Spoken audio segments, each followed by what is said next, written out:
আসসালামু আলাইকুম। আমি মোহাম্মদ শুকুর আলী, সাব কন্ট্রাক্টর। এখানে একটি ডিজাইন বিল্ডিং দেখতে পাচ্ছেন। এদিকে 3 চালা ঢালাই কমপ্লিট হয়ে গেছে, সামনেও 2 চালা ঢালাই কমপ্লিট হয়ে গেছে। এখানে আরেকটি 3 চালায় ঢালাই চলছে। এইখানে দেখতে পাচ্ছেন ঢালাই মাখানো হচ্ছে। এই বিল্ডিংয়ে কতটা খরচ হয় সম্পূর্ণ আপনাদের আমি দেখাবো। এখন একটু উপরে যাব, উপরে দেখাবো কাজ কীভাবে কাজ চলছে, কীভাবে কী ডিজাইনটা করতে হয় সেগুলো আমি দেখাবো। কীভাবে কাজটা করলে ভালো হয় সেটাও দেখাবো। এখানে এমন একটু ভিতরে যাব, ভিতরে দেখাবো আপনার ভিতরে কেরম কী আছে। ভিতরে কাজ কমপ্লিট, প্লাস্টার কাজ কমপ্লিট হয়ে আছে, একদম কমপ্লিট। টাইলস লাগানো, টাইল সব কমপ্লিট আছে। এখন ওখানে যাবো না, একটু ছাদে যাবো, সিঁড়ি উঠছি। এখন আমরা প্লেটের উপর উঠে এখানে দেখতে পাচ্ছেন 3 চালার রড বান্ধা কমপ্লিট, এখন ঢালাই দিতে হবে। এখানে কাগজ কাটা চলছে। অবশ্য 3 চালার কাজ করতে হলে এরকম মজবুত এবং শক্তিশালী করে কাজ করতে হবে, কাজটি ভালো হবে।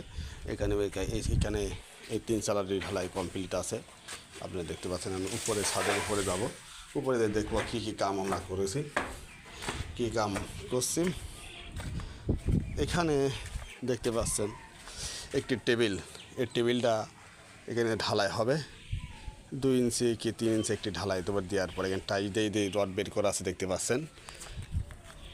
রডটা বের করা আছে। এই রডটায় ছাতি হবে, এই রডটা দিয়ে ছাতি হবে, দেখতে পাচ্ছেন, ছাতি হবে। এই সিঁড়ি ঘরে গাঁথাও এদিকে কমপ্লিট আছে। এখানে ছাদের উপরে এরকম পাইপ দিয়ে আপনারা অনেক কিছু কাজ করতে পারেন। আলাদাভাবে একটা ছাবড়া করতে পারেন, একটি মুরগির ঘর ফার্ম করতে পারেন। এরকম ধরনের কাজ, বিভিন্ন ধরনের কাম আপনারা করতে পারবেন। সেখানে উপরে টিন দিতে পারবেন। একতলা ঘর করলে এখানে টিন দিয়ে এরকম পাইপ দিয়ে ছাবড়া করে হয় একটি ফার্ম করুন, না কোনো একটা অনুষ্ঠানের জন্য চাল ছাবেন, আপনার কোনো কষ্ট করা লাগবে না।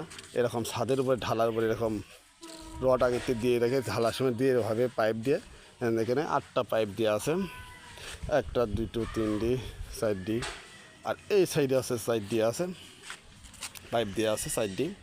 আপনারা এইভাবে দিয়ে কাজ করতে পারেন, কাজটি সঠিক হবে। কাজ করতে হলে অবশ্যই স্ক্রিনে নাম্বার থাকবে, যোগাযোগ করতে পারবেন। কিভাবে আমি কাজগুলো করি এগুলো আমি দেখা থাকি প্রতিনিয়ত। দেশে প্রবাসে অনেক ভাই আমার ভিডিওগুলো দেখেন, কীভাবে কাজগুলো করে এগুলো আপনাদের মাঝে শেয়ার করি ভিডিওর মাধ্যমে। কাজটি বরঞ্চ সারা বাংলাদেশে করে থাকি এবং আমার পুরাদাতে সবচেয়ে বেশি কাম করে থাকি। কামটি পুরাদায় কাম বেশি করে থাকি। এখানে কাজ হাতের কাম চলছে, দেখতে পাচ্ছেন। আমি ছাদের উপর আছি, এই পাশেও দেখেন কাজ কমপ্লিট দিকে আছে। আপনাদের অবশ্যই ভালো লাগলে লাইক শেয়ার কমেন্ট, অবশ্যই লাইক শেয়ার কমেন্ট করবেন। কীভাবে কাজগুলো করে প্রতিনিয়ত ভিডিও ছাড়ার উৎসর্গ করবেন, যেন ভিডিও ছাড়তে পারি। আপনারা পাশে থাকলে নতুন রকম ভিডিও আমি ছাড়ব। এই আশা করি আজকের মতন পর্যন্তই। আসসালামু আলাইকুম।